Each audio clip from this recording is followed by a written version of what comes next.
আজ আমি তোমাদেরকে রাবেয়া বার্সির জীবন কাহিনী সম্বন্ধে তোমাদের সাথে আলোচনা করব।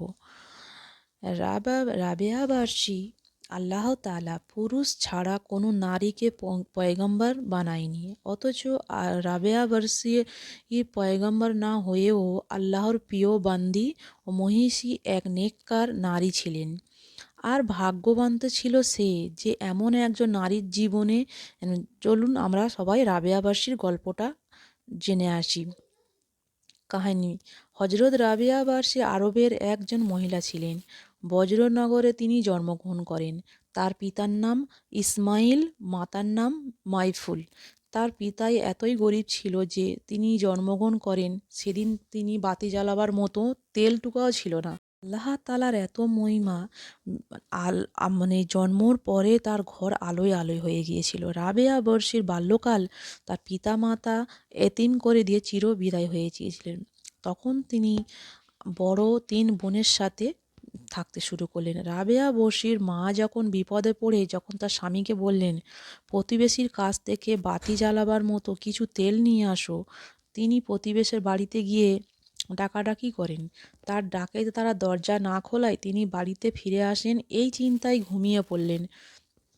তখন স্বপ্নে দেখলেন হজরত মুহাম্মদ সাল্লাল্লাহু আলাইহি সাল্লাম তাকে স্বপ্নেই বলছে, তুমি চিন্তা করো না, তোমার এই কন্যাই আল্লাহ তাআলার এমন এক সম্মানিত বান্দী হবে, হাসরের ময়দানে আমার ৭০,০০০ গুনাহগার উম্মত তার সুপারিশে নাজাত পেয়ে যাবে। রাবেয়া বশির পিতামাতা মারা যাওয়ার পর বজ্রেই দুর্ভিক্ষ দেখা দেয়। তখন তার ৩ বোনেরাও তার নিকট থেকে চলে যায়। এই সময় রাবেয়া বর্ষী একা পেয়ে কিছু দুষ্টু লোক এসে রাবেয়া বর্ষীকে নিয়ে চলে যায় এবং এক ইহুদির কাছে তার বিক্রি করে দেওয়া হয়। সেই থেকে তিনি দাসী হিসাবে জীবন কাটাতে থাকে। তিনি সারাদিন কাজ করতেন, তবু ইহুদি নানান প্রকারের অত্যাচার এবং নিষ্ঠুরভাবে তাকে মারধর করত। সব কিছুর মুখ বুজে তিনি মেনে নিতেন। একদিনের ঘটনা, রাবেয়া বসে ইহুদির কাজ কোথাও যাচ্ছিলেন, সেই সময় অচেনা এক পুরুষের সাথে তার দেখা হয়ে যায়। তখন তাড়াতাড়ি পা সারি সরে যেতেই হোঁচট খেয়ে পড়ে যায়। তখন তার এক হাত ভেঙে যায়। তখন তিনি সেই সেজদায় পড়ে কাঁদতে শুরু করলেন, বলতে লাগলেন, হে আল্লাহ, আমি এতিম ও দরিদ্র, আপনার অসহায় এক বান্দী। এখন আমার এই একটি হাত ভেঙে গেল, তবুও আমার কোনো দুঃখ নেই। আমি আপনার প্রতি সন্তুষ্ট। আপনি শুধু আমাকে এতটুকুই বলে দিন, আমার উপরে সন্তুষ্ট আছেন কি না। তখন গায়েব হতে আওয়াজ আসলো, হে রাবেয়া, তুমি আর কান্না করো না, তুমি কোনো চিন্তাও করো না। হাসরের ময়দানে তোমার মর্যাদা আমি এত উচ্চ হবে, আসমানের সকল ফেরেশতাও তোমার প্রশংসা করতে থাকবে। এখন তুমি ইহুদির ঘরে চলে যাও। এই কথা শুনেই তিনি ইহুদির ঘরে চলে আসে। রাবেয়া বশির প্রতিদিন রোজা রাখতেন আর সেই সাথে কঠোর পরিশ্রম করে সারাদিন ইহুদির কাজ করতেন। রাতে যখন সবাই যখন ঘুমিয়ে পড়তেন, রাবেয়া বশি আল্লাহর ইবাদতে মগ্ন হয়ে যেতেন। তিনি সারা রাত নামাজ আদায় করতেন। তিনি যখন মোনাজাত করতেন তখন কান্না করে বলতেন, হে আল্লাহ, আমার মনই চায় আমি সারা দিন তোমার ইবাদত করি, কিন্তু তা করতে পারি না, কারণ মনিবের কাজের জন্য। তাই তুমি রাগ করো না আর আমাকে ক্ষমা করে দিও। এইভাবে রাবেয়া বসরি ১২ বছর ইবাদত করার পর একদিন রাবেয়া বসরির মনিব ঘুম থেকে জেগে শুনতে পেল গুনগুন শব্দ। তাই ইহুদি রাবেয়ার ঘরে আসলো এবং অনেকটা অবাক হলো যে এই অন্ধকারে ঘরে নূরের আলোকিত ছড়িয়ে পড়েছিল। রাবেয়া বসরির মাথার উপর একটা নূর ঝোলানো ছিল। এই আলোতে সারা ঘর আলোকিত হয়ে গিয়েছিল। রাবেয়া বসু সেজদায় পড়ে করুণ কণ্ঠে আল্লাহর কাছে বলছেন, হে আল্লাহ, আমি তোমার আশিক, তুমি আমার মনে সবসময় তোমার ইবাদত করি, এটাই আমার অন্তরের শান্তি। আমি যদি স্বাধীন থাকতাম তাহলে এক মুহূর্ত তোমার ইবাদত না করে আমি থাকতাম না। তুমি আমাকে একবারের জন্য হলেও দেখা দাও। তোমার বিরহের যন্ত্রণা আর আমি সহ্য করতে পারছি না। আমার অন্তরে সবসময় বিরহের তুফান বয়ে যাচ্ছে।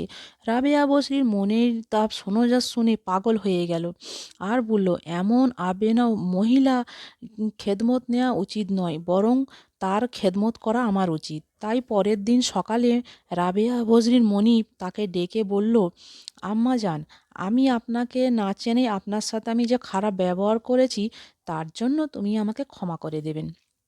আজ থেকে আপনাকে আমি স্বাধীন করে দিলাম। আপনার যদি মন চায় আমার ঘরে আপনি থাকতে পারেন। আমরা সবাই মিলে সবসময় আপনার খেদমত করব, খেয়াল রাখব।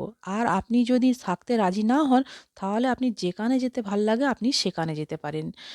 আমি কোনো বাধা দেব না।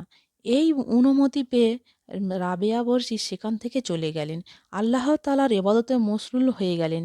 রাবেয়া বর্ষী দিন-রাত হাজার রাকাত নামাজ করতেন। আরবের শ্রেষ্ঠ অলি বিখ্যাত সৌফি হাসান বসন রহমতুল্লাহ আলাইহির মসজিদে গিয়ে তার ওয়াজ ও মনোযোগ দিয়ে শুনতেন। হাসান বসরি রহমতুল্লাহ আলাইহি তার স্নেহের চোখে দেখতেন। নির্জনে বসে আল্লাহর এবাদতে তিনি মগ্ন ছিলেন। তিনি একটা জায়গা বেছে নিলেন, সেখানে দীর্ঘ 40 বছর এবাদতে তিনি মশগুল ছিলেন রাবেয়া বসরি। তিনি 40 বছর পর্যন্ত ঘুমোননি। একমাত্র আল্লাহ তাআলার ইবাদত করতেন। তিনি সারাদিন রোজা রাখতেন এবং নামাজ পড়তেন। ঘুমে তখন চোখ বন্ধ হয়ে যেত তখন তিনি চোখকে বলতেন, হে চোখ, যতদিন তুমি দুনিয়াতে থাকো ততদিন তুমি ঘুমের আশা করো না। যখন তুমি দুনিয়াতে চিরবিদায় নিয়ে কবরে শুয়ে থাকবে তখন তুমি কিয়ামত পর্যন্ত নিশ্চিন্ত ঘুমিও। যখন তিনি সূর্য উদয় হতে দেখতেন তখন তিনি বলতেন, হে মন, এই মনে হয়তো তোমার জীবনের শেষ সূর্য। যখন তুমি আজান হতো তখন ভাবতেন কেয়ামতের দিন ইসরাফিলের সিংহার কথা। যখন প্রচণ্ড গরম পড়তো তখন তিনি হাসরের মাঠে সূর্যের কিরণের ও তাপ ও জমিনের গরমের কথা ভাবতেন। যখন তিনি নামাজ আদায় করতেন তখন তিনি নামাজের ভুল ত্রুটি না হয় সেই বিষয়ে খেয়াল রাখতেন। একদিনের ঘটনা, রাবেয়া বসরির বাড়িতে 2 জন আলেম লোক আসলেন। তারা নিজেরাই বলা করছিলেন, তিনি যদি আমাদের মতো কিছু খেতে দিতেন তাহলে খুব ভালো হতো। তখন রাবেয়া বসরির কাছে তেমন কোনো খাবার ছিল না তাদেরকে দেওয়ার মতন। তখন তিনি 2টি রুটি এনে তাদেরকে খেতে দিলেন। এই সময় রাবেয়া বসরির কাছে একজন ভিক্ষুক আসলেন এবং তাকে এসে বললেন, আমি খুব ক্ষুধার্ত, আমাকে কিছু খেতে দিতেন তাহলে খুব ভালো হয়। তখন রাবেয়া বসরি তাদেরকে সামনে থেকে খাবার এনে ভিক্ষুককে দিয়ে বিদায় দিলেন। কিছুক্ষণ পর প্রতিবেশী এসে তার মালকিন দাসীকে দিয়ে তার কিছু খাবার পাঠালো। দাসী এসে বলল, আমার মালিক আপনার জন্য খাবার পাঠিয়েছেন। রাবেয়া বসরি ঢাকনা খুলে দেখলেন সেখানে কিছু রুটি রয়েছে। রাবেয়া বসরি তাকে দেখলেন যে 18টা রুটি আছে। তিনি দাসীকে খাবার ফেরত দিয়ে বলেন, 2টো রুটি কম রয়েছে, এইগুলোকে নিয়ে যাও। 2টো রুটি কম থাকার কারণ হলো দাসী তার নিজের জন্য 2টো রুটি রেখে দিয়েছিল। দাসী রুটিগুলো নিয়ে চলে গেল। দাসীর জন্য যে 2টো রুটি রেখে গিয়েছিল সে বাকি রুটির সাথে মিশিয়ে 20টি রুটি নিয়ে রাবেয়া বসরির কাছে আসলেন। এবার রাবেয়া বসরি গুনে নিলেন, এখন দেখলেন 20টি রুটি হয়েছে। এবার তিনি বললেন, এই রুটিগুলো আমার জন্য পাঠানো হয়েছে। দাসী সেখান থেকে চলে গেল। রাবেয়া বসরি রুটিগুলি নিয়ে মেহমানদের খেতে দিলেন। তারা খাবার খেয়ে নিলেন এবং রাবেয়া বসরিকে বললেন, এইগুলো রহস্য কী? তখন রাবেয়া বসরি বললেন, আপনারা যখন আমার ঘরে আসলেন তখন আমি বুঝতে পেরেছিলাম আপনারা ক্ষুধার্ত। তখন আপনাদের দেওয়ার মতন কিছু না থাকায় 2টো রুটি আপনাদেরকে খেতে দিলাম। যখন ভিক্ষুক আসলো তখন আমি ভাবলাম 2জন মর্যাদাবান ব্যক্তির সামনে আমি 2টো রুটি কী করে খেতে দেব। তার চেয়ে বরং ভালো হবে এই খাবারটি ক্ষুধার্ত ভিক্ষুকে খেতে দিয়ে দিই। কেননা আল্লাহ তাআলা বলেছেন, যা দান করবে তার 10 গুণ হয়ে তোমার কাছে ফিরে আসবে। আর যখন দাসী আমার কাছে রুটি নিয়ে এলো আমি তা গুনে দেখলাম সেখানে 18টা রুটি রয়েছে। তখন আমি বুঝতে পারলাম সেগুলো আমার জন্য নয়। যখন আবার রুটি নিয়ে আসলো তখন গুনে দেখলাম 20টা রুটি আছে। তখন আমি খাবারটি গুনে গ্রহণ করলাম খেতে দিলাম। একদিন রাবেয়া বসরি একটা দুর্বল গাধার ওপরে জিনিসপত্র নিয়ে হজ করার উদ্দেশ্যে রওনা হলেন। অনেকক্ষণ পথ চলার পরে এক জঙ্গলের মাঝখানে গিয়ে গাধাটি মারা গেলেন। রাবেয়া বসরির সঙ্গে সাথীরা তার মালপত্র পৌঁছে দিতে চাইলেও তিনি তখন বললেন, তোমরা তোমাদের কাজে চলে যাও, আমি কারোর সাহায্য চাই না। রাবেয়া বসরির এই কথা শোনার পর সেখান থেকে সবাই চলে গেল। রাবেয়া বসরি তখন আকাশের দিকে তাকিয়ে আল্লাহকে বললেন, হে আল্লাহ, আপনি আমার অক্ষম অবলম্বন নারীর সাথে এমন কেন করলেন? আপনাকে আমার ঘরের দিকে ডেকে আমার গাধাটাকে মেরে নির্জন বনে আমাকে একা করে দিলেন। কথা বলার পরে গাধাটি আবার উঠে দাঁড়ালো। গাধার পিঠে বসে আবার রওনা দিলেন। মক্কা শরীফের কাছে কেঁদে কেঁদে বলতে লাগলেন, হে আল্লাহ, আমাকে তুমি মাটি দিয়ে সৃষ্টি করেছো। এই ঘরটি পাথরের ঘর। এই পাথরের ঘর দিয়ে আমি কি করব? এইগুলো আমার প্রয়োজন নেই। আমি একমাত্র তোমাকেই পেতে চাই। তখন গাইবি হতে আওয়াজ আসলো, হে রাবিয়া, তুমি কি চাও 18,000 আলিম ধ্বংস হয়ে যাক? তুমি কি এটা জানো না যে মুসা আলাই সালাম আমাকে দেখার জন্য তুর পাহাড়ে গিয়েছিল, আর আমার নূরের তাজাদাদের তার যার আল্লাহ তালার প্রেমের মাঝে সব সময় ডুবে থাকেন, তারা এক মুহূর্ত শান্তি পান। সে শান্তি দুনিয়ায় নিয়ামতিও নেই। তৃতীয়বার হজ করার উদ্দেশ্যে রওনা হলেন। 7 বছর পর আরাফাতের ময়দানে উপস্থিত হলেন। সেখানে গিয়ে বললেন, হে আল্লাহ, আপনার বিরহের আগুনে পুড়ে যাচ্ছি। এই যন্ত্রণা আমি আর সহ্য করতে পারছি না। এবার আপনি আমাকে দেখা দিন। তখন আবার আওয়াজ আসলো, হে রাবেয়া, এটা কেমন দর্শন প্রার্থনা! তোমাকে পেয়ে পেয়ে বসেছে। তুমি আমাকে দর্শন হয়ে থাকো, আমার কাছে দরখাস্ত করো, আমি নূরের ঝলক প্রকাশ করব। তখন আমার নূরের ঝলকে তুমি পুড়ে ধ্বংস হয়ে যাবে। তখন রাবেয়া বর্ষী বললেন, হে আল্লাহ, আপনার নূরের ঝলক সহ্য করার মতন আমার নেই। আবার আওয়াজ আসলো, রাবেয়া, তুমি ওপরের দিকে তাকিয়ে দেখো। রাবেয়া বর্ষী তখন উপরের দিকে তাকিয়ে দেখলেন রক্তের সাগর শুকনো হয়ে জ্বলছে। গায়েবী হতে আওয়াজ আসলো, রাবিয়া, তুমি যে রক্ত দেখছো, এই রক্ত আমার জন্য আমার আশিকের চোখ থেকে বের হয়েছে। তবু তারাও আমাকে দেখতে পায়নি। তারা আমাকে দেখার জন্য ধৈর্য ধারণ করেছে এবং পৃথিবী থেকে বিদায় নিয়েছে। আজ এই পৃথিবীতেই তাদের কোনো নাম নেই। হাসরের ময়দানে পূর্ণিমার চাঁদ হয়ে তারা দেখা দেবে। তখন রাবিয়া বসরি বললেন, হে আল্লাহ, আপনাকে দেখার কোনো যোগ্যতা আমার নেই। এই বলে তিনি সেখান থেকে চলে গেলেন। একদিন রাবিয়া বসরি যখন পর্বতের উপরে আল্লাহর ইবাদত করছিলেন, সেই সময় তার চারপাশে পশু পাখি ছিলেন। তারা রাবিয়া বসরিকে দেখছিল। এই দৃশ্য দেখে হাসান রহমতুল্লাহ আসলেন। তখন তাকে দেখে পশু পাখি সবাই পালিয়ে গেলেন। আর একদিনের ঘটনা, রাবেয়া বসরি হাসান বসরির বাড়িতে গেলেন।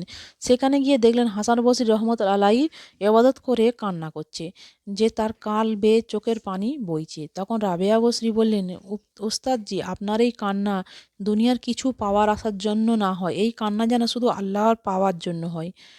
আর একদিন হাসান বসরি রহমত আল্লাহি ফুরাত নদীর কাছ দিয়ে যাচ্ছিলেন। তখন তিনি দেখলেন রাবেয়া বসরি ফুরাত নদীর তীরে বসে। তাকে দেখে হাসান বসরি রহমত আল্লাহি এগিয়ে গিয়ে ফুরাত নদীতে জয়নামাজ বিছিয়ে দিয়ে নামাজ পড়তে শুরু করলেন। এই দৃশ্য দেখে রাবেয়া বসরিও তাই নামাজটা আকাশে উড়িয়ে দিয়ে নামাজ পড়তে শুরু করলেন। রাবেয়া বসরি তখন বললেন, ওস্তাদজি, আপনি যে করলেন, একটা মাছও পড়তে পারে। আমি যা করলাম, একটা মাছিও পড়তে পারে। এগুলো না করে আল্লাহ তাআলাকে রাজি খুশি করাই হলো আমাদের অলিদের কাজ। এই হাসান বসরি রহমতুল্লাহি কয়েকজন বন্ধুদেরকে নিয়ে রাবেয়ার বসরির নিকট সাক্ষাৎ হলেন। সেই সময় রাবেয়া বসরির ঘরে কোনো আলো ছিল না। তিনি তাদেরকে আগমন বুঝতে পেরেই নিজের হাতের আঙুল অগ্রভাগ দিয়ে ফুঁক দিলেন। এমনিটা আগুনের ন্যায় জ্বলে উঠল। সারা ঘর আলোয় আলোকিত হয়ে গেল। রাবেয়া বসরি হাসান বসরি রহমতুল্লাহিকে বললেন, মোমবাতির ন্যায় নিজের আলোকে দিয়ে এই জগৎকে আলোকিত করুন। নিজেকে সবসময় আল্লাহর প্রেমের আগুনে জ্বালাতে থাকুন। দিন রাত আল্লাহর ইবাদত করতে করতে সূর্যের মতো চিকন হয়ে যান। রাবেয়া বসরি দিন রাত মিলে 1000 রাকাত নামাজ আদায় করতেন। রাত যখন গভীর হয়ে যেত, তখন তিনি ঘরের ছাদে চলে যেতেন আর দোয়া করতেন, হে আল্লাহ, তারাগুলো কি সুন্দরভাবে জ্বলছে। লোকদের চোখগুলো এখনো নিদ্রায় অন্ধকার হয়ে আছে। এখানেই আমি একা রয়েছি তোমার সঙ্গে। এই বলে তিনি ইবাদত শুরু করতেন। যখন তিনি দেখলেন রাত ঘনিয়ে ভোর হতে লাগলো, তখন তিনি দোয়া করতেন, হে আল্লাহ, রাত প্রায় শেষ হতে লাগলো। আমার কতই না সারা রাত তোমার ইবাদত করলাম। আমার এগুলো ইবাদত তুমি কবুল করেছো কিনা জানার। তুমি আমাকে জীবন দিয়েছো, আমাকে খেয়াল রাখছো। আমাকে তুমি যদি তোমার দরজা থেকে বিতাড়িত করো, তবুও আমি তোমার ভালোবাসার টানে তোমাকে আমি কোনো দিনও করে যাব না। হে আমার বন্ধু, আমার আশ্রয়দাতা, আমার আনন্দ, আমার পালনকর্তা, তুমি আমার প্রাণ। তোমার পাওয়ার আশায় আমাকে জীবিত রেখেছে, তোমার ভালোবাসাই আমার কামনা, তুমি ছাড়া আমার কেউ নেই। তুমি যদি আমার উপর সন্তুষ্ট থাকো তাহলেই আমার সুখ পরিপূর্ণ হয়েছে। হে আল্লাহ, তুমি কি সেই হৃদয়কে জাহান্নামের আগুনে জ্বালাবে যে হৃদয় তোমাকে সব সময় ভালোবাসে? তখন গায়েব হতে আওয়াজ আসলো, রাবেয়া, আমার এমন প্রেমিকের সাথে আমি এরকমই করব না। তুমি আমার সম্পর্কে এমন ধারণা করো না। একদিন হাসান বসরি রহমতুল্লাহি রাবেয়া বসরিকে বললেন, এখন আপনার বিবাহকে বন্ধনে আবদ্ধ হওয়া উচিত। তখন রাবেয়া বসরি বললেন, আমার অস্তি নেই, আমার দেহ নেই, আমি স্বাধীন নয়, আমি আল্লাহ তাআলার অধীনে বন্দী। আর তাই আমার বিবাহের আলোচনা তার সাথেই করা উচিত। এই রাবেয়া বসরি কথাই শুনে হাসান বসরি রহমতুল্লাহি বললেন, রাবেয়া, এই উচ্চস্থানে কীভাবে তুমি উঠলে? তিনি তখন বললেন, আমি পৃথিবীর আরামকে আল্লাহর জন্য বিলি করে দিয়েছি। হাসান বসরি রহমতুল্লাহি বললেন, তুমি কি আল্লাহ তাআলাকে কেমন করে চিনলে?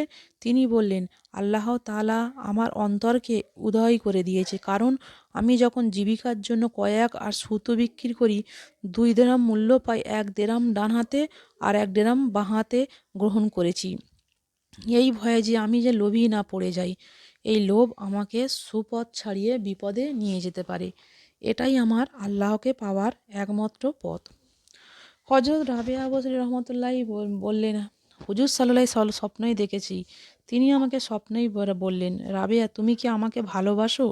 আমি তখন বললাম, পৃথিবীর এমন কোনো মুসলমান আছে যে আপনাকে ভালোবাসে না? কিন্তু আমার অন্তরে আল্লাহ তাআলা মোহাব্বত ছাড়া এমনভাবে জড়িয়ে গেছে, সেখানে আর কারোর ভালোবাসার স্থান পায় না। রাবেয়া বসরি বলেন, আল্লাহ তাআলার মোহাব্বত 18,000 আলমের সামনে থাকে। যার ইচ্ছা সে এক চুমুক পান করে, কোটি কোটি মানুষ তার দিকে ফিরেও চায় না। তখন আল্লাহর জিনিস আল্লাহর সাথে আবার মিলিত হয়ে যায়। সেই সময় আল্লাহ তাআলার দরবার থেকে ঘোষণা করা হয়, যারা আল্লাহকে ভালোবাসেন তাদের আল্লাহ তাআলা ভালোবাসে। এই ছিল আমার আজ ভিডিও রাবেয়া বসরির। আপনারা ভিডিওটা যদি দেখে থাকেন পুরো ভালো লাগে তো অবশ্যই লাইক আর একটা কমেন্ট করে যাবেন। খোদা হাফেজ। আবার নতুন কোনো ভিডিও নিয়ে আমি আসবো।